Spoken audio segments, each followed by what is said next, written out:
কলা বিক্রি করতে বসেছে, কলা বিক্রি করতে বসছে। আর বলেছি বলে রাগ হয়ে গেছে, কলা বিক্রি করবে।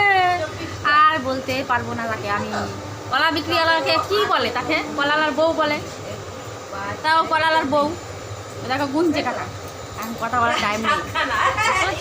ওই দেখো, ওই দেখো, ওই যে ওই মাসি নিয়েছে। ওই দেখো কলা বার কর, বার কর। ওই দেখো, 3 টাকা পিস। দিদি গন্ধ, দিদি ক টাকা পিস? 3 টাকা পিস। হ্যাঁ কটা? ওটা ওটা কটা? 17টা। কলাগুলো একদম গাছ পাকা, খেতে খুবই ভালো। এই যে এই দিদি কাটছে, আমিও কাটছি এখানে। দুখানা কলা বিক্রি করছে। কি করবে বলো, মানুষ তো একটা কিছু করে খেতে হবে। কলার বাগানে ওর বর কাজ করে, তাই ওখান থেকে কলা এনেছে, ওর কাছে দিয়েছে বিক্রি করতে। আর আমাদের বিয়ান ওই যে মন খারাপ করে এখন লাস্টে চা খাচ্ছে, খাচ্ছিল না, রাগ করে একজনের উপরে, খাচ্ছিল না মনটা।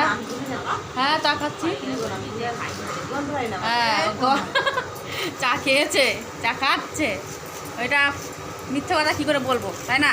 খাবারের জিনিস খা, খাওয়া দাওয়ার খা ভালো করে, খেয়ে দে, শক্তি বাড়া কাজ করার জন্য। শক্তি না থাকলে কাজ করতে পারা যাবে না, তাই তো বন্ধুরা? তোমরা খাওয়া দাওয়া করবে ঠিক মতো। এ দেখো মাসি নিয়ে যাচ্ছে কলাগুলো। কলা খাওয়া খুবই ভালো, ভালো থাকবে আশা করি। ভালো আছো আর ভালো থাকবে। আমি ভাবি যে তোমরা কেমন আছো, কেমন থাকো, তো বলো না, লাইভ করো না, কমেন্ট করো না, তাহলে কী করে জানবো যে কেমন আছো? তা আশা করি ঠাকুর কাছে প্রার্থনা করি যেন ভালো থাকো। হিসাব করা নিয়েই মূল্য, হিসাব করতে করতে বেহিসাব হয়ে যাচ্ছে। ভাই বন্ধুরা দেখো গুনছে কীভাবে জানছো।